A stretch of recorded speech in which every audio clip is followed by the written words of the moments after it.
Hello everyone, this is Fahad and I welcome you to Fahad Pathshala. कैसे हैं आप लोग? अच्छे होंगे, मस्त होंगे, स्वस्थ होंगे। तो आज वीडियो जो बन रहा है बहुत दिन के बाद बन रहा है। तो लेकिन खैर हम लोग आज जो पढ़ने वाले हैं वो चैप्टर है फूड सिक्योरिटी इन इंडिया। ये क्लास 9 का इकोनॉमिक्स का चैप्टर है। ये बहुत इंपॉर्टेंट चैप्टर है और ये चैप्टर जो अभी पढ़ने वाले हैं हम लोग, ये वन शॉट वीडियो होगा। और इस चैप्टर में जो भी बातें बताई गई हैं वो बहुत ईजिली और क्विकली, आराम से, ईजी भाषा में आप लोग समझ जाइएगा। और अगर आप इस वीडियो में इन तक बने रहिएगा तो इस चैप्टर में जितनी भी बातें बताई गई हैं वो आप तक आसानी से पहुंच जाएगी। ठीक है, तो चलिए चैप्टर को शुरू करते हैं। फूड सिक्योरिटी इन इंडिया, जैसे कि नाम से पता चल रहा है कि इसका मतलब क्या होता है कि जो हम लोग खाना खाते हैं या इस कंट्री में पूरे इंडिया में जितने लोग भी खाना खाते हैं, तो वो खाना जो उन तक पहुंच रहा है वो खाना उन तक इस तरीके से पहुंचे कि वो लोग कभी भूखे ना रहे। किसी भी सिचुएशन में खाना उन तक हमेशा हमेशा पहुंच जाए और इंडिया इस लेवल पे पहुंच जाए, पूरे देश में ऐसा हाल हो जाए कि मतलब कोई भी लोग कभी भी भूखा नहीं रहे किसी भी सिचुएशन में। तो इस चीज़ को इंश्योर करने की बात कही गई है। तो इस चैप्टर में जो food security in India chapter है, इसका मतलब क्या होता है कि the availability, accessibility and affordability of food to all the people at all the time. ठीक है, तो इसका मतलब क्या है कि अवेलेबिलिटी, सबसे पहली बात क्या है कि अवेलेबिलिटी ऑफ फूड के बारे में बात कहा गया कि अवेलेबिलिटी ऑफ फूड का मतलब क्या होता है कि खाना अवेलेबल होना चाहिए। कि ठीक है, खाना अवेलेबल होना चाहिए। अगर खाना अवेलेबल है तब तो हम उसको उस तक पहुंच पाएंगे या उसको खरीद के खा पाएंगे। तो सबसे पहली बात होती है फूड सिक्योरिटी इंडिया में, फूड सिक्योरिटी में, कि आपको खाना आपके पास अवेलेबल होना चाहिए। दूसरी बात होती है कि खाना एक्सेसिबल होना चाहिए। एक्सेसिबल का मतलब होता है कि खाना आप तक पहुंच होना चाहिए या आपका खाना तक पहुंच होना चाहिए। और तीसरा होता है कि अफोर्डेबिलिटी ऑफ फूड होता है। अफोर्डेबिलिटी ऑफ फूड का मतलब होता है कि खाना जो है अब उसको हम लेने लायक रहे। ठीक है, यानी कि उसको हम खरीद सके, इतना पैसा मेरे पास हो कि उसको हम खरीद सके।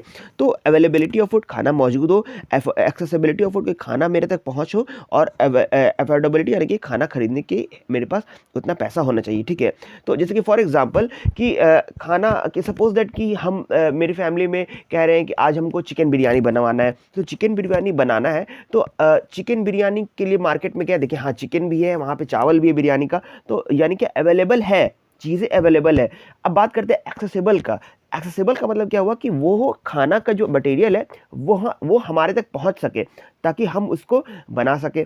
तो अब कहने का मतलब है, मान लेते हैं कि चिकन बिरयानी के लिए चिकन जो खरीदने गए हम, तो चिकन वहाँ पे अवेलेबल ही नहीं था, कहीं दूसरे जगह अवेलेबल था, और वहाँ जाने के लिए जो रास्ता है वो सही नहीं है, हम खरीद नहीं सकते। तो अवेलेबल तो है लेकिन एक्सेसिबल नहीं है, वो चीज़ मेरे तक पहुँच नहीं है। हम वो चीज़ अवेलेबल है लेकिन एक्सेसिबल नहीं है। और मान लेते हैं कि एक्सेसिबल हो भी गया, लेकर के आ भी गया, मिल भी गया, लेकिन अब लेकर के आने के लिए मेरे पास पैसा तो होना चाहिए ना ताकि हम उसको खरीद सके। तो अब वहाँ तक पहुँच गए लेकिन उसको खरीदने के लिए मेरे पास पैसा नहीं है। तो ये अफोर्डेबिलिटी की बात यहाँ पे आ जाती है। तो यहाँ पे फूड सिक्योरिटी में यही बात बोला गया है, ये अवेलेबल होना चाहिए, एक्सेसिबल होना चाहिए और अफोर्डेबल होना चाहिए, और वो हर लोगों तक अवेलेबल होना चाहिए और हर लोगों तक अफोर्डेबल होना चाहिए और एक्सेसिबल होना चाहिए, और हर टाइम। ये नहीं कि जो है कुछ लोग खा पा रहे हैं, कुछ लोग नहीं खा पा रहे हैं, कोई किसी सीज़न में खा पा रहे, किसी सीज़न में नहीं खा पा रहे, तो वो फूड सिक्योरिटी प्रॉपरली नहीं कहलाएगा। फूड सिक्योरिटी का मतलब होता है कि हर कुछ अवेलेबल होना चाहिए, एक्सेसिबल होना चाहिए, अफोर्डेबल होना चाहिए, हर लोगों को हर समय पे, ये चीज़ है। अब बात करते हैं कि इतने बड़े देश इंडिया में इस फूड सिक्योरिटी को इंश्योर करने के लिए गवर्नमेंट क्या कर रही है। तो गवर्नमेंट जो है ना, इस चीज़ को, फूड सिक्योरिटी को इंश्योर करने के लिए बेसिकली दो चीज़ों पे काम कर रही है। एक है पब्लिक डिस्ट्रीब्यूशन सिस्टम और दूसरा है बफर स्टॉक। तो बेसिकली पब्लिक डिस्ट्रीब्यूशन सिस्टम जो पॉसिबल ही हो पाएगा अगर बफर स्टॉक रहेगा। तो अब ये बफर स्टॉक क्या है, पब्लिक डिस्ट्रीब्यूशन सिस्टम क्या है, इस चीज़ को थोड़ा हम लोग आगे आएगा तो हम लोग आगे देखेंगे। ठीक है, तो यहाँ पे बात करते हैं कि इंडिया के बारे में बात कर लिया जाए। तो इंडिया में यहाँ पे वही चीज़ समझाया गया, अवेलेबिलिटी, एक्सेसिबिलिटी, अफोर्डेबिलिटी। आगे बढ़ते हैं तो कि फूड सिक्योरिटी ज़रूरी क्यों है। फूड सिक्योरिटी ज़रूरी इसलिए है कि वाई फूड सिक्योरिटी, कि इसका मतलब यह है कि फूड सिक्योरिटी क्यों करना चाहिए, गवर्नमेंट को क्यों इस पर वर्क करना चाहिए, क्यों इस चीज़ को इंश्योर करना चाहिए। इसलिए क्योंकि देखो, देश में बहुत सारा सिचुएशन ऐसा भी आ सकता है, जैसे कि अभी कोविड-19 आया था, जिसके तहत हम लोग देखे थे कि कोई भी चीज़ सही तरीके से अवेलेबल नहीं हो पा रहा था, प्रोडक्शन सही से हो पा रहा नहीं था, हर चीज़ बंद था। तो अगर इंडियन गवर्नमेंट को पहले से फूड स्टॉक में रहेगा तो एक टाइम पे आने के बाद वहाँ पे हम लोग तक वो चीज़ पहुँच पाएगा। ठीक है, और हम लोग खाना खा पाएंगे और कोई लोग भूखा नहीं रहेगा। अगर इसी तरीके से कोई ऐसा नेचुरल कैलेमिटी आ सकता है, जैसे कि ड्रॉप आ गया, जैसे कि कोई ऐसा मौसम आ गया जिसमें कि अनाज हुआ ही नहीं, देश को ऐसा सामना करना पड़ा ऐसा सिचुएशन का, तो जो फूड ग्रेन्स गवर्नमेंट के पास स्टॉक में रहेगा, तो गवर्नमेंट उसी को धीरे धीरे धीरे करके अपने लोगों तक पहुंचाएगी और खिलाएगी, ताकि कोई लोग भूखा नहीं रहे और इस तरह की सिचुएशन नहीं हो। ठीक है, असल में क्या हुआ था ना कि जब इंडिया आज़ाद नहीं हुआ था, उससे पहले की बात है, प्री इंडिपेंडेंस के टाइम में जो है ना बहुत बड़ा फामाइन आया था। ठीक है, मतलब कि मतलब सिचुएशन ऐसा हो गया था कि नेचुरल कैलेमिटी आने की वजह से जो है ना बंगाल में बहुत बड़ा फामाइन आया था और प्रोडक्शन ज़्यादा हुआ नहीं था ग्रेन्स का, जिसकी वजह से जो है ना 30 लाख के करीब लोग जो है ना स्टारवेशन की वजह से, फैमिन की वजह से मर चुके थे। तो इस तरह का सिचुएशन अब दोबारा देश में ना आए कि लोग मर नहीं जाए इस भूखे के वजह रहने की वजह से। तो इसके वजह से फूड सिक्योरिटी इंश्योर करना बहुत ज़रूरी है, और ये सिर्फ इंडिया नहीं करती है, दुनिया के हर कंट्री अपने अपने देश में लोगों के लिए कोई ऐसा सिचुएशन फेस ना हो, इसलिए फूड सिक्योरिटी को इंश्योर करती है। ठीक है, तो इसलिए फूड सिक्योरिटी इंश्योर करना बहुत ज़रूरी है। ठीक है, अब आगे बढ़ते हैं।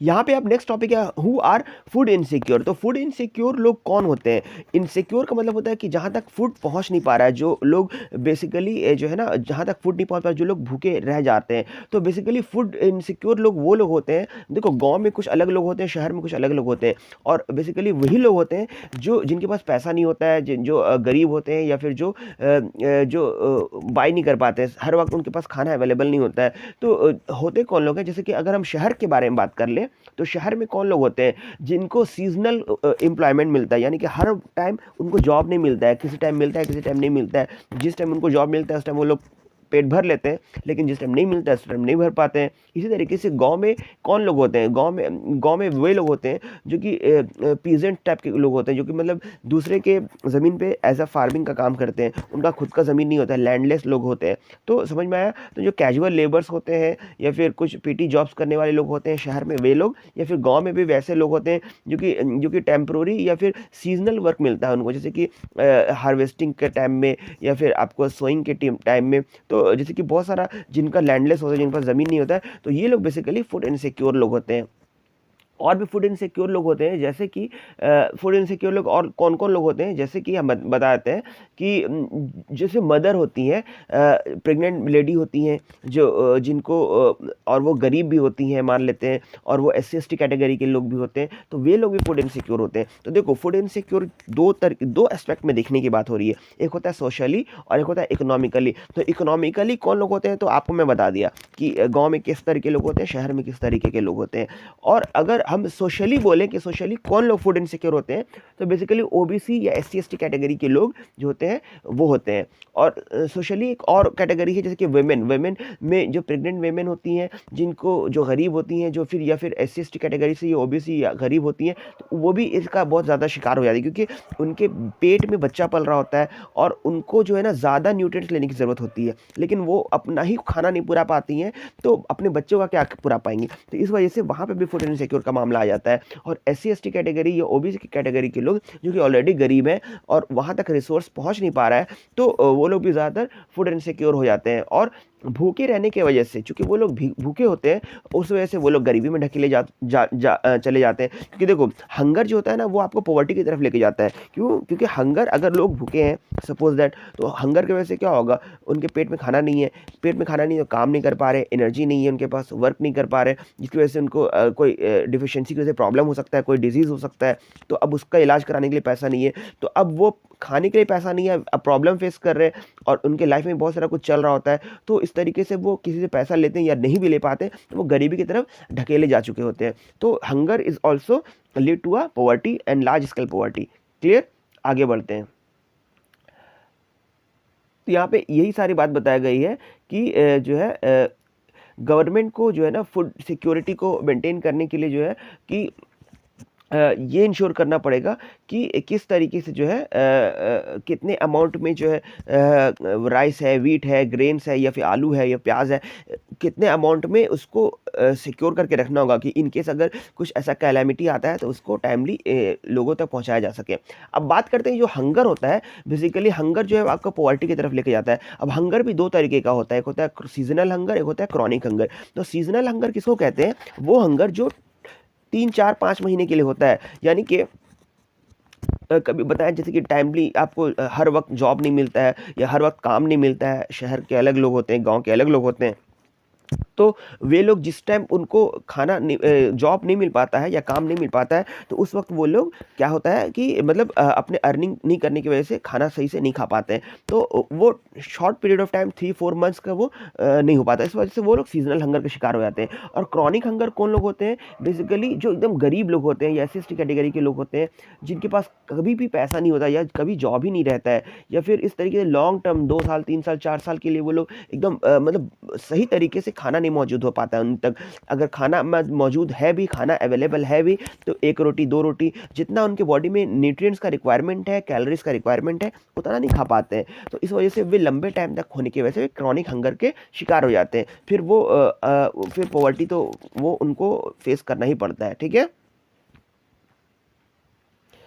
तो अब बात करते हैं कि इंडिया जो है, इंडिया अपने लेवल पे किस तरीके से काम कर रही है कि फूड सिक्योरिटी को इंश्योर करने के लिए। तो देखो इंडिया आज़ादी के बाद से ना ग्रीन रिवॉल्यूशन का जो है वो इंदिरा गांधी के टाइम में जो है ना, देखो 5 ईयर जो प्लान बनता था इंडिया आज़ाद होने के बाद से कि हर 5 साल में टारगेट सेट होता था कि किस किस फील्ड में काम करना है। तो इंडिया में चूँकि हंगर की वजह से बड़े पैमाने पर लोग मर गए थे, तो इस वजह से ये डिसाइड किया गया कि हम लोग को ना क्योंकि देखो इंडिया जब आज़ाद हुआ था ना, तो मतलब लड़ाई के दौरान जब लोग आर्मी वाले लोग जब बॉर्डर पर लड़ते थे, तो उनके पास भी उतना रिसोर्स नहीं होता था खाने का। तो मतलब देश भी भूख से जो है मर रहा होता था, आर्मी के पास भी प्रॉपर खाना नहीं होता था। तो ये डिसाइड किया गया कि इंडिया सेल्फ सफिशिएंट बनाना बहुत ज़रूरी है ग्रेन्स के मामले में। तो गवर्नमेंट ऑफ इंडिया क्या की, उसको ग्रीन रिवॉल्यूशन लॉन्च की। ग्रीन रिवॉल्यूशन क्या था कि बड़े पैमाने में जो है ना ग्रेन्स को प्रोडक्शन में लाना है और बड़े तौर पे इंडिया को सेल्फ इंडिपेंडेंट बनना है, मतलब कि ग्रेन्स के मामले में, चावल, आटा और भी जितना भी चीज़ होता है, सीरियल्स, इस सब के मामले में। तो इसको देखते हुए government of India green revolution launch की, जिसमें HYSD सीड्स, फिर फर्टिलाइजर्स, केमिकल फर्टिलाइजर्स, फिर बड़े पैमाने में इरिगेशन को, इसको कैनाल्स वगैरह बनाया गया, ताकि जो है, और ये जो पंजाब, हरियाणा, उत्तर प्रदेश, वेस्टर्न उत्तर प्रदेश में ये सब चीज़ को ज़्यादा तरीके से अच्छे से इम्प्लीमेंट किया गया। और फिर इंडिया इतना फूड ग्रेन्स उगा लिया कि बाहर दूसरे कंट्री पे इंडिया को डिपेंड होने की ज़रूरत नहीं पड़ी। तो ये था ग्रीन रिवॉल्यूशन, जिसकी वजह से इंडिया सेल्फ सफिशिएंट बना, ठीक है? ये था। अब आगे बढ़ते हैं। देखो लेकिन एक चीज़ और है कि इंडिया सेल्फ सफिशिएंट तो बन गया, लेकिन इसमें एक इसका ये गलती क्या था कि जो नदर्न पार्ट था इंडिया का, यहाँ पे तो बहुत अच्छे से एग्रीकल्चर हो रहा था, लेकिन इंडिया के अदर पार्ट में जो है ना ये ग्रीन रिवॉल्यूशन बेहतर तरीके से इम्प्लीमेंट नहीं हुआ, जिसकी वजह से क्या हुआ कि मतलब कि कुछ जगह में ठीक था, कुछ जगह में ठीक नहीं था। तो ये चीज़ तो सही नहीं है। अगर इंडिया को करना था तो कंप्लीटली हर जगह पे इस लेवल पे ध्यान देना था। लेकिन ग्रीन रिवॉल्यूशन बहुत सक्सेसफुल रहा, लेकिन आप एक तरीके से कह सकते हो कि पूरे कंटिन्यूटी नहीं था इंडिया के, पूरे इंडिया में इतना बड़ा इंडिया है, तो हर जगह इस चीज़ को बेहतर तरीके से इम्प्लीमेंट नहीं किया गया था, ठीक है? अब बात करते हैं कि अब फूड सिक्योरिटी समझ गए कि फूड सिक्योरिटी क्या होता है, फूड सिक्योरिटी के लिए गवर्नमेंट जो है क्या कर रही है। लेकिन बेहतर तरीके से इसको इम्प्लीमेंट करने के लिए गवर्नमेंट 2 एस्पेक्ट पे काम कर रही है, एक बफर स्टॉक, दूसरा पीडीएस सिस्टम। तो बफर स्टॉक क्या होता है? बफर स्टॉक होता है कि जो फूड ग्रेन्स लोग उगाते हैं, जितने भी किसान होते हैं इंडिया में बड़े पैमाने में जो कमर्शियली फूड ग्रेन्स को उगाते हैं, और वो फूड ग्रेन्स क्या होता है, जैसे कि व्हीट हो गया, राइस हो गया, अब लोग अपने ज़रूरत के लायक रख लेते हैं, लेकिन जो इतने बड़े पैमाने में जो उग रहा है, अब उसको क्या करते हैं, गवर्नमेंट उसको ले लेती है। गवर्नमेंट जो उसको लेती है, गवर्नमेंट का एक बॉडी है FCI, food corporation of India. वो गवर्नमेंट के बिहाफ में, वो गवर्नमेंट का ऑर्गेनाइजेशन है, वो क्या करती है ना कि जो किसान होता है उससे वो फूड ग्रेन्स खरीद लेती है, और वो जो खरीदती है वो सरप्लस फूड ग्रेन्स होता है। किसान के पास जो सरप्लस होता है, यानी कि वो सरप्लस मतलब एक्स्ट्रा, जो उनके खाने के बाद जो बचता है और बहुत बड़ी तादाद में बचता है, और वही वो किसान से कमा लेता है। तो वो फूड कॉर्पोरेशन ऑफ इंडिया क्या करती है, उसको एक गवर्नमेंट के बिहाफ में एक रेट तय करती है, जिसको बोलते हैं MSP, मिनिमम सपोर्ट प्राइस। उस रेट पे किसान से उनका सारा अनाज खरीद लेती है, और उसको फिर उसको ग्रेन्स में, ग्रेनरीज में उसको स्टोर कर लेती है, ताकि जो है ज़रूरत पड़ने पे उसको PDS सिस्टम के थ्रू, यानी कि पब्लिक डिस्ट्रीब्यूशन सिस्टम के थ्रू लोगों तक पहुँचाया जाए, ठीक है? तो ये बफर स्टॉक होता है। बफर स्टॉक क्या होता है? Extra stock. Extra buffer stock is the stock, surplus grains which is sell by the farmers to the government through FCI at a MSP rate, यानी कि मिनिमम सपोर्ट प्राइस पे उसको खरीद लेती है। अब देखो इसमें दोनों का फ़ायदा है। गवर्नमेंट का क्या फ़ायदा है कि गवर्नमेंट के पास इतना खाना हो जाता है कि अपने देश में किसी लोगों को ज़रूरत पड़ने पे खिला सके। दूसरी बात कि किसान को भी फ़ायदा होता है कि किसान क्या करते हैं, बल्क में उनके पास जब ग्रेन्स प्रोडक्शन होता है तो उसको अगर थोड़ा-थोड़ा करके जहाँ इधर-उधर जाके बेचेंगे तो कभी बिकेगा, कभी नहीं बिकेगा, हो सकता है बर्बाद भी हो जाए। तो इसको एक बार में कंप्लीटली गवर्नमेंट मुझसे ले लेती है, तो उनको एक फिक्स प्राइस भी मिल जाता है, जिससे उनका जो है एक अच्छा इनकम हो जाता है। ठीक है, तो ये चीज़ है। तो इसी को हम लोग बोलते हैं, फिर इसी को जो है एमएसपी बोलते हैं, जो कि ये गवर्नमेंट उनसे ले लेती है। ठीक है, तो गवर्नमेंट जो है किसान से जब ले लेती है एमएसपी पे उनके फूड ग्रेन्स को, फिर ले करके गवर्नमेंट क्या कहती है, पीडीएस सिस्टम के थ्रू जो है लोगों में जो है राशन शॉप में के थ्रू जो है लोगों तक पहुंचा देती है, और वो बहुत कम दाम में पहुंचाती है। मतलब जो मार्केट में जो रेट होता है रियलिटी में, जैसे कि चावल का 30 किलो 30 रुपया 40 रुपये किलो के हिसाब से होता है, लेकिन उसको 2 रुपये 3 रुपये किलो के हिसाब से गवर्नमेंट क्या करती है, फेयर प्राइस शॉप यानी कि राशन शॉप के थ्रू, पीडीएस सिस्टम के थ्रू उनको लोगों तक पहुंचावा देती है। मतलब एक तरीके से या फ्री में भी कह लो या फिर बहुत कम रेट में भी कह लो, जिसको हम लोग जिस जिस रेट में बेचती है उसको बोलते हैं इशू प्राइस या फिर फेयर प्राइस भी कह सकते हैं। अब बात करते हैं कि पब्लिक डिस्ट्रीब्यूशन सिस्टम क्या है। तो पब्लिक डिस्ट्रीब्यूशन सिस्टम क्या है कि एफसीआई तो आपके पास से खरीद ली, किसान से जो है फूड ग्रेन्स खरीद ली, अब उसको क्या करती है, राशन शॉप में उसको डिफरेंट राशन शॉप में उसको जो है पहुंचवाती है। अब राशन शॉप क्या होता है कि एक ऐसा शॉप होता है जो गवर्नमेंट के प्रोडक्ट को, यानी कि गवर्नमेंट का प्रोडक्ट मतलब चावल, आटा, किरासन तेल, चीनी, नमक, ये सब चीज़ को गवर्नमेंट के जो रेट होता है, जो कि इशू प्राइस होता है या कि फेयर प्राइस होता है, उस रेट में लोगों तक पहुंचाते, लोगों को बेचती है, और बहुत कम रेट में बेचती है। लेकिन वो रेट जो होता है ना, वो सब्सिडी रेट होता है, गवर्नमेंट के का तय किया हुआ रेट होता है। वो 2 रुपये किलो आटा, 3 रुपये किलो चावल और किरासन तेल, चीनी, ये सब बहुत कम रेट में गवर्नमेंट जो है 5 किलो 6 किलो जो भी अमाउंट फिक्स रहता है वो उनको पहुंचाती है, और वो अलग अलग रेट में अलग अलग लोगों को दिया। जैसे कि बीपीएल कार्ड के लोग होल्डर होते हैं, 3 तरह के कार्ड होल्डर होते हैं। अंत्योदय कार्ड होता है, फिर एक होता है बीपीएल कार्ड होता है, एक होता है एपीएल कार्ड। तो ये 3 कैटेगरी का कार्ड होता है, जिसमें तीनों में अलग अलग रेट होता है, और उनको इस रेट में दिया था, लेकिन तीनों रेट मार्केट से बहुत कम रेट होता है। ठीक है, अब आगे बढ़ते हैं। तो यही चीज़ बताया कि फेयर प्राइस शॉप अगर देखा जाए इंडिया में, तो 5.5 लाख से भी ज़्यादा फेयर प्राइस शॉप है इंडिया में, जो कि फूड ग्रेन्स को डिस्ट्रीब्यूट करने का काम करती है। जैसे कि यहाँ पे मेंशन है कि 35 केजी को ग्रेन दिया जाता है, जिसमें आटा चावल दोनों रहता है। ठीक है, फिर 5 लीटर का केरोसिन ऑयल होता है, 5 केजी का शुगर होता है, जो कि हर मंथ एक फैमिली को मिलता है, और ये कार्ड दिखाने से मिलता है। बेसिकली 3 तरह के कार्ड होता है, आपको बता चुके थे कि अंत्योदय कार्ड होता है, ये पुअरेस्ट ऑफ द पुअर के लिए, बीपीएल कार्ड होता है पॉवर्टी लाइन के नीचे वालों के लिए, एपीएल कार्ड होता है पॉवर्टी लाइन से ऊपर वालों के लिए, अगर वो चाहते हैं कि इस ले। ठीक है, ये इस तरीके से पीडीएस सिस्टम और बफर स्टॉक सिस्टम काम करता है। तो राशनिंग का बात करिए तो अच्छा, ये जो पीडीएस सिस्टम के थ्रू जो मिल रहा है, तो ये लोगों को जो कार्ड बनता है इसको राशन कार्ड कहते हैं। और राशन कार्ड जो राशनिंग सिस्टम है बेसिकली इंडिया में इम्प्लीमेंट हुआ था 1940 के टाइम में। ठीक है, 1940s के टाइम में, जब जो है ये फेमाइन वगैरह आया था, उस टाइम गवर्नमेंट को ये एहसास हुआ था, तो गवर्नमेंट इस चीज़ को इम्प्लीमेंट करवाई थी। अब बात करते हैं कि ग्रीन रिवॉल्यूशन के टाइम्स के बाद से इंडिया सेल्फ सफिशिएंट बन गया था, इंडिया को दूसरे कंट्री पर निर्भर करने की ज़रूरत नहीं थी। लेकिन जो एनएसएसओ है, नेशनल सैंपल सर्वे ऑर्गेनाइजेशन, उसका मानना है, तो ये जो एनएसएसओ है उसका ये मानना है कि जो देश में इतनी बड़े पैमाने में व्यापक तौर पे जो गरीबी थी, जिसके वजह से लोग जो है क्लैमिटी के टाइम में या फिर इस तरीके से सिचुएशन के टाइम में फूड इनसिक्योर हो गए थे, तो उसको इंश्योर करने के लिए गवर्नमेंट को बहुत अच्छे लेवल पे अच्छे तरीके से काम करने की ज़रूरत है। तो इसी को देखते हुए गवर्नमेंट जो है 3 बेसिक चीज़ पे काम की, जैसे कि पीडीएस सिस्टम को इम्प्लीमेंट करवाया गवर्नमेंट ने, फिर आईसीडीएस सिस्टम को इम्प्लीमेंट करवाया। आईसीडीएस सिस्टम क्या था, इंटीग्रेटेड चाइल्ड डेवलपमेंट सर्विस। इसमें क्या था कि गवर्नमेंट चाहती थी कि जो बच्चा है उसको एक सही तरीके से पोषण वाला खाना मिल पाए, तो वो पोषण वाला खाना आईसीडीएस सर्विस का जो स्कीम था, इसके तहत बच्चों को जो है बेहतर से बेहतर तरीके से अच्छा खाना पहुंचाने का काम किया गया, ताकि वो न्यूट्रिएंट्स प्रॉपर उसको मिले और कोई भी देश में बच्चा भूखा ना रहे, क्योंकि बच्चा ही भविष्य है। तीसरा जो था वो था फूड फॉर वर्क, इसके तहत क्या था कि लोगों को काम दिया जाए, जिसके तहत ये 1977-78 के बाद की बात है, उस टाइम की बात है। ये देश आज़ाद होने के बाद ये तीनों चीज़ को इम्प्लीमेंट करवाया गया ताकि फूड इनसिक्योर को प्रॉपरली इम्प्लीमेंट किया जाए। फूड फॉर वर्क में क्या था कि लोगों को जॉब दिया जाए ताकि वो भूखा न रहे, उनके पास पैसा है तो वो खाना का डिमांड को अपना फुलफिल कर पाए। तो इस तरीके से जो है ये बेसिकली 3 चीज़ पे काम किया गया फूड सिक्योरिटी को इंश्योर करने के लिए। और भी गवर्नमेंट बहुत सारा पॉवर्टी एलिवेशन प्रोग्राम चलाई, जिसके तहत जो है गरीबी को ख़त्म किया जा सके, ताकि जो है ये लोग तक आराम से पैसा आए और खाना को खरीद सके और खा सके। ठीक है, और गवर्नमेंट जो है राशन कार्ड लोगों का बनाने में बहुत ज़्यादा फोर्स की, ताकि लोग जो है इसका फ़ायदा उठा सकें। अच्छा, जैसे कि रूरल वेज एम्प्लॉयमेंट प्रोग्राम था, जो पॉवर्टी एलिवेशन प्रोग्राम के बारे में बात की है। एम्प्लॉयमेंट गारंटी स्कीम था, संपूर्ण ग्रामीण रोजगार योजना था, मिड डे मील था, मनरेगा था। ये सब जो है ना बेसिकली लोगों को खाना खिलाने के लिए सब स्कीम निकाला गया था, ताकि लोग किसी तरीके से भूखा ना रहे और उनका पेट भरा रहे और वो फूड इनसिक्योर का शिकार ना रहे। ठीक है।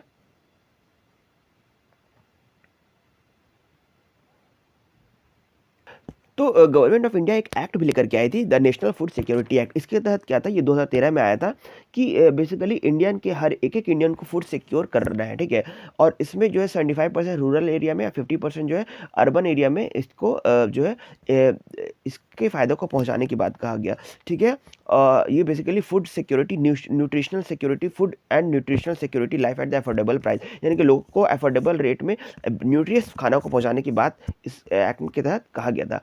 तो देखो, जो फूड सिक्योरिटी सिस्टम था, पीडीएस सिस्टम था, इसको इम्प्लीमेंट करने के लिए गवर्नमेंट टाइम टू टाइम जो है ना और टारगेट बेस करते चली गई। देखो पहले क्या था, जैसे ये जो बात बताया गया है यहाँ पे, उसको हम इसके तहत यहाँ पे बताते हैं। जैसे कि कहाँ गया, चलो यहीं से बताते हैं। देखो जो पीडीएस सिस्टम था, पहले जो गवर्नमेंट इसको इम्प्लीमेंट करवाई थी, पब्लिक डिस्ट्रीब्यूशन सिस्टम, वो पहले जो इम्प्लीमेंट हुआ था वो, उसमें क्या हो रहा था कि जितने लोग गरीब थे सबको गवर्नमेंट जो है खाना फ्री में बांट रही थी। फिर गवर्नमेंट देखी कि इसमें हम जो बांट रहे हैं, तो अब हमको ज़रूरत है कि जो बहुत ज़्यादा इससे वंचित है खाना से, उन लोगों को टारगेट किया जाए। तो 1992 में इसमें और बदलाव लाया गया और इसका नाम बदल के रिवैम्प्ड पब्लिक डिस्ट्रीब्यूशन सिस्टम किया गया। और इसके तहत ये 1992 में चेंजेस किया गया था। देश के जो 1700 जो ब्लॉक्स जो ज़्यादा गरीब है, वहाँ पर टारगेट करके खाना पहुँचाने की बात किया गया। फिर उसके बाद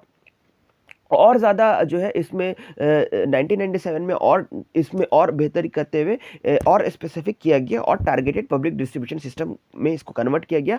और ज़्यादा टारगेट करके जो पुअरेस्ट ऑफ द पुअर थे जिस एरिया में, वहाँ तक जा करके जो है खाना पहुँचाने की बात कहा गया। फिर उसके बाद और गवर्नमेंट इसमें क्या चेंजेस किया कि 2000 के टाइम में जो है ना 2 स्पेशल स्कीम्स लॉन्च किया गया पब्लिक डिस्ट्रीब्यूशन सिस्टम के थ्रू ही, कि अंत्योदय अन्न योजना और अन्नपूर्णा स्कीम। इसमें टारगेट किसको किया गया कि जो लोग गरीब हैं और बूढ़े लोग हैं और जो जिनके पास खाना नहीं है अवेलेबल है, और ख़ास तौर पे जो बूढ़े लोग हैं या फिर विडो लोग हैं, उनको जो है एकदम पुअरेस्ट ऑफ द पुअर, उनको बेसिकली पर्सनली टारगेट करके ये जो है दोनों स्कीम के तहत जो है खाना पहुंचाने का काम किया गया। तो पब्लिक डिस्ट्रीब्यूशन सिस्टम को हम क्या देखें कि over the period of time government क्या कर रही है, और टारगेट करके स्पेसिफिक लोग तक पहुँच करके वहाँ तक जो है कम से कम रेट में सब्सिडाइज रेट में खाना पहुँचाने का काम की। ठीक है, ये चीज़ है।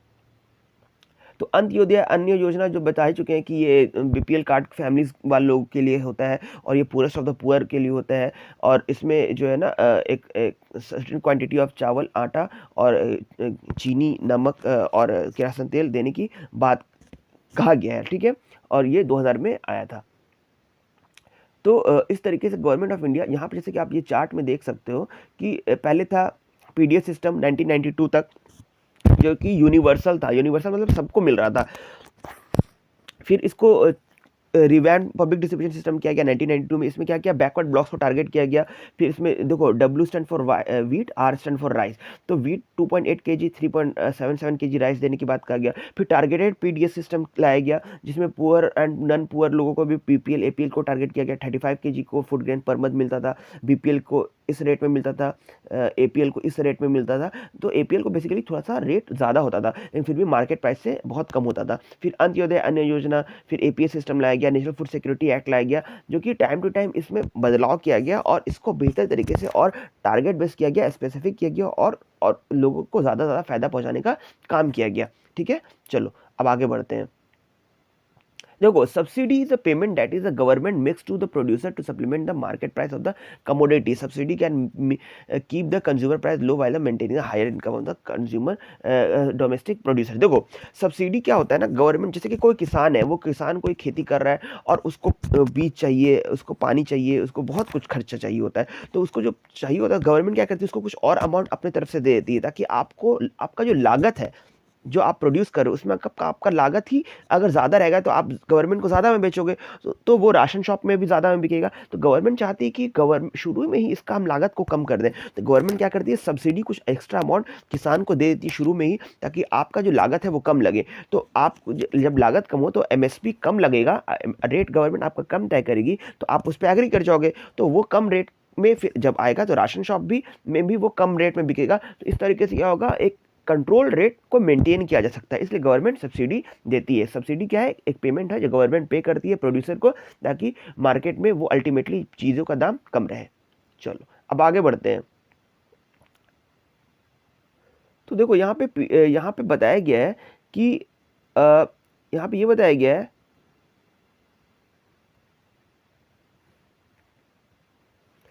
तो यहाँ पे जो है ना, अब हम लोग डिस्कस करेंगे कि किस तरीके से जो है ना बफर स्टॉक या फिर फूड को स्टोर करने में जो है ना क्या क्या प्रॉब्लम है, उसके बारे में हम लोग देखेंगे. तो देखो, एफसीआई का काम क्या है कि फूड ग्रेन्स को क्या करता है, वो किसान से खरीदता है एमएसपी पे और उसको स्टोर करता है. लेकिन दिक्कत क्या है ना कि गवर्नमेंट, जब एफसीआई वाले लोग जब फूड ग्रेन्स को खरीदते हैं किसान से, तो किसान क्या करता है, देखो इंडिया का भी प्रेजेंट में सिचुएशन क्या चल रहा है ना, कि ज़रूरत से ज़्यादा फूड ग्रेन्स प्रोड्यूस हो रहा है और किसान से वो खरीदा जा रहा है, और वो ज़रूरत से ज़्यादा फूड ग्रेन लिस्ट जो है वो भरा पड़ा है फूड ग्रेन से, और वहाँ पे जब ज़रूरत से ज़्यादा चीज़ अवेलेबल रहेगा और उसका यूज़ नहीं होगा, तो वो क्या होगा, एक टाइम पे वो बर्बाद की तरफ चला जाएगा, और वो वहाँ पे एक तरीके से वेस्टेज है. तो और होता भी क्या है ना कि गवर्नमेंट क्या करती है, टाइम टू टाइम एमएसपी को थोड़ा सा इंक्रीज करती है, तो जिसके लालच में क्या होता है ना, जो अमीर किसान लोग होते हैं खासतौर पर पंजाब और हरियाणा के, वो देखते हैं कि एमएसपी भी बढ़ रहा है और हम लोग को चावल और गेहूं को उगाएंगे तो हम लोग को कमाई भी अच्छा खासा हो जाएगा, तो वो ज़बरदस्ती क्या करते हैं ना, बड़े पैमाने में गेहूँ को और राइस को उगाते हैं, जिसके वजह से क्या होता है ना कि फूड उनको एमएसपी तो अच्छा मिल ही जाता है, और फूड ग्रेन ज़रूरत ज़्यादा स्टॉक होता है, और वो वहाँ पर वो बर्बाद भी हो जाता है. तो गवर्नमेंट को ये चीज़ देखना होगा कि एमएसपी को कुछ टाइम तक जो है फिक्स्ड करके रखें, उसको बढ़ाए नहीं, ताकि जो है किसान लोग ज़बरदस्ती का फूड ग्रेन्स उगाने में लगे ना रहे, ताकि इससे क्या होगा ना, इंडिया सेल्फ सफिशिएंट तो है ही है, लेकिन फूड ग्रेन्स का नुकसान भी हो रहा है, उसको बर्बादी भी हो रहा है. क्योंकि होता क्या है ना कि अगर आप ज़रूरत ज़्यादा वीट को और राइस को उगाओगे, तो वाटर शॉर्टेज होगा, क्योंकि ये सब वाटर इंटेंसिव क्रॉप्स है, बहुत ज़रूरत ज़्यादा इसमें पानी लगता है, जिससे वाटर टेबल भी डैमेज होगा. और होता क्या है, एक चीज़ और ये है कि जो छोटे किसान हैं वो इनसे कम्पीट नहीं कर पाते, बड़े किसान तो बहुत बड़ा प्रॉफिट कर ले रहे हैं, लेकिन छोटे किसान जो है कहीं ना कहीं जो है कोप अप नहीं कर पाते, इनके साथ कम्पीट नहीं कर पाते हैं. तो इस तरीके से एक तरीके से इम्बैलेंस क्रिएट होता है. जैसे हरियाणा, पंजाब, वेस्टर्न उत्तर प्रदेश, वेस्ट बंगाल, ये सब जगह में तो बड़े पैमाने में राइट विस उगा लिया जाता है, लेकिन अदर पार्ट में जो है ना ज़रा सा भी इस पर ध्यान नहीं दिया जाता, जिसकी वजह से एक इम्बैलेंस क्रिएट होता है, और कहीं ना कहीं जो है ना फूड ग्रेन्स का बर्बादी भी होता है. तो गवर्नमेंट को इन चीजों को देखने की बहुत जरूरत है. ठीक है, एमएसपी क्या है ये तो हम आपको बता ही चुके हैं. एमएसपी को गवर्नमेंट को जो टाइम टू टाइम देखना भी पड़ता है, और एमएसपी जो है ना उसको कंट्रोल रखना ज़रूरी बहुत है, कि एमएसपी में उथल पुथल ज़्यादा अगर होगा तो वो एक बहुत बड़ा एक क्वैश का सिचुएशन पैदा कर देगा गवर्नमेंट और किसान के बीच में. ठीक है, चलो आगे बढ़ते हैं. तो हम लोग बफर स्टॉक में जो जो प्रॉब्लम होता है वो फेस कर, क्या क्या प्रॉब्लम हो सकता है वो हम लोग देख लिए. अब पीडीएस सिस्टम में भी कुछ प्रॉब्लम होता है जिसको हम लोग जान लेते हैं. जैसे कि देखो, पीडीएस सिस्टम में क्या होता है कि राशन शॉप के थ्रू जो है आपको जो कार्ड होल्डर्स हैं उनको चीज़ें मिल जाती हैं, लेकिन होता क्या है कि कभी कभी राशन शॉप वाले लोग बदमाशी करते हैं. वो जो है ना जो गवर्नमेंट ऑफिशियल्स होते हैं, जो राशन शॉप में सामान को प्रोवाइड करवाते हैं ग्रेन्स को, और जो लोगों तक मिलने का ये काम होता है, तो उसमें क्या करते हैं ना वो लोग कि बैड क्वालिटी का जो है ना राइस को या वीट को लेकर के आते हैं और वो लोगों को डिस्ट्रीब्यूट करवाते हैं. अब कभी कभी क्या होता है ना, बहुत लोग जो है ना, अब उसमें जो वेट मेजर होता है उसमें भी गड़बड़ी करते हैं. मान लेते हैं कि आपको 35 किलो देना है, लेकिन वेट मेजर में गलती करके आपको 32 किलो 33 किलो देते हैं, और हर कार्ड होल्डर से 3 किलो 4 किलो बचा लिए. तो सोच लो कितना ज़्यादा क्वांटिटी में उनके पास सामान बच गया. अब उसको जाके क्या करते हैं, वो बाहर में जाकर के बेच देते हैं. और अच्छा रेट में बेच देते हैं, तो ये गड़बड़ी है। दूसरा गड़बड़ी क्या होता है कि जो बैड क्वालिटी का चीज़ जो है वो बेचने लगते हैं, देने लगते हैं राशन शॉप के थ्रू। तो हालाँकि गवर्नमेंट अच्छा क्वालिटी वाला चीज़ भी प्रोवाइड करवाती है, लेकिन फिर भी बीच में जो लोग होते हैं जो कि चीज़ों को ला रहे होते हैं, ट्रांसपोर्टेशन में होते हैं या गवर्नमेंट ऑफिशियल्स बीच में होते हैं, इनके गलती की वजह से या इनके बदमाशी की वजह से जो है ना ख़राब क्वालिटी का ग्रेन्स जो है वो लोगों तक पहुँचता है, ठीक है? तो इस तरीके से फिर इसका लोग भी क्या करते हैं, लोग भी गलती करते हैं, लोग भी बदमाशी करते हैं कि कभी-कभी खरीद लेते हैं, ले जा करके फिर बाहर के मार्केट में उसको बेच देते हैं।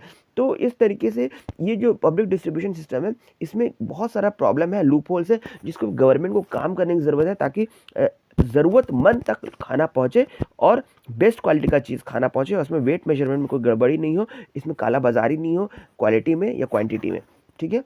अब बात करते हैं कि पीडीएस सिस्टम जो होता है, ये तो नॉर्थ इंडिया और फिर अदर पार्ट ऑफ इंडिया में इस तरीके से चल रहा है। लेकिन जो कोऑपरेटिव सोसाइटीज़ है वो भी पीडीएस सिस्टम अपना इम्प्लीमेंट करती है और इसको बेहतर तरीके से वर्क करती है। जैसे कि जो कोऑपरेटिव्स होते हैं उसमें ये लोग क्या करते हैं ना कि जैसे कि बहुत सारे किसान लोग होते हैं, वो लोग बड़े पैमाने में उगाएँ चीज़ें को और उगाने के बाद वो लोग क्या करते हैं, एक साथ अपना अनाज को लेकर के आते हैं और अपना ग्रेनरीज़ बनाते हैं, उसमें स्टॉक करते हैं और अपना राशन शॉप भी खुलवाते हैं और जिसके थ्रू चीज़ों को कंट्रोल रेट में जो है वो देते हैं और ये अच्छा भी होता है, सस्ता भी होता है और बेस्ट क्वालिटी का भी होता है। क्यों? क्योंकि इसमें क्या होता है ना कि इसमें कोई बीच के लोग नहीं होते, मिडल मैन लोग नहीं होते हैं, जिसकी वजह से रेट बहुत कंट्रोल रहता है और इनका अपना सिस्टम होता है। इसमें ग्रेन का बर्बादी भी नहीं होता है और ये लोग क्योंकि अनाज भी इनका होता है, बेचने में वाले भी यही लोग होते हैं।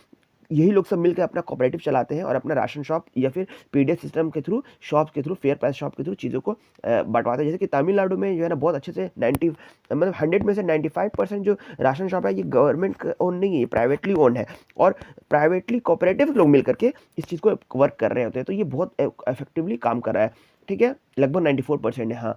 अब बात करते हैं दिल्ली में जो मदर डेयरी है, ये भी जो है ना कोऑपरेटिव ही है। मदर डेयरी में जितने भी किसान लोग हैं वो लोग अपना दूध का जितना भी जितना भी प्रोडक्ट है लाते हैं एक जगह, ला करके फिर उसको जो भी मिल्क प्रोडक्ट बनता है उसको बना करके वहाँ पे से फिर सेल करते हैं और ये बहुत कंट्रोल रेट में सेल होता है। अगर शॉप में भी सेल कर रहे हैं तो वो भी बहुत कंट्रोल, बाकी का जो other product milk product other market में है कंपनी वाला, उससे थोड़ा कम दाम में वो मिलता है क्योंकि यहाँ पे मिडल मैन लोग नहीं होते हैं। इसी तरीके से अमूल है, अमूल भी इसी तरीके से काम करती है। तो हम ये देख सकते हैं कि कोऑपरेटिव लोग जो मिलके जब काम करते हैं तो बेहतर तरीके से सस्ता काम हो जाता है और लोगों को भी फ़ायदा होता है, उनको भी फ़ायदा होता है। अच्छा, जो महाराष्ट्र में जो अकेडमी ऑफ डेवलपमेंट साइंस है, ये क्या कर रही है, बहुत सारे एनजीओज़ को बोल रही है कि आप लोग आओ और आ करके आप लोग जो है ना अ, ये जो ग्रेन बैंक्स बनाओ। ग्रेन बैंक क्या होता है कि इसमें फूड स्टोर किया जाएगा और बेहतर तरीके से इसको सस्ते दामों में लोगों तक पहुंचाया जाएगा। तो ये जो एडीएस है, अकेडमी ऑफ डेवलपमेंट साइंस, ये लोगों को ट्रेनिंग देने का भी काम कर रही है, लोगों को नॉलेज एनहांसमेंट का भी काम कर रही है और लोगों को स्किलफुल बनाने का भी काम कर रही है ताकि सब एनजीओज वालों को के साथ मिलकर इस तरीके का काम करिए ताकि जो बेहतर तरीके से जो है इसको प्राइवेटली भी कह सकते हो और बेहतर तरीके से गवर्नमेंट के पैरेलली जो है फूड ग्रेन्स बनाया जाए और लोगों को ज़रूरत पड़ने पे चीज़ें को पहुंचाया जाए, ठीक है? आपको ये चैप्टर जो है ख़त्म हो गया है। आई होप आपको ये चैप्टर अच्छे से समझ में आया होगा। एक बार 2 बार जाके इसको फिर से गो थ्रू करो और मेक श्योर कि आप इस चैप्टर को पे अच्छे से रीड आउट करके समझ सको, ठीक है? Thank you. आई होप आपको ये चैप्टर अच्छे से समझ में आया होगा। Please go through and please subscribe my channel Fahad Pathshala. Thank you.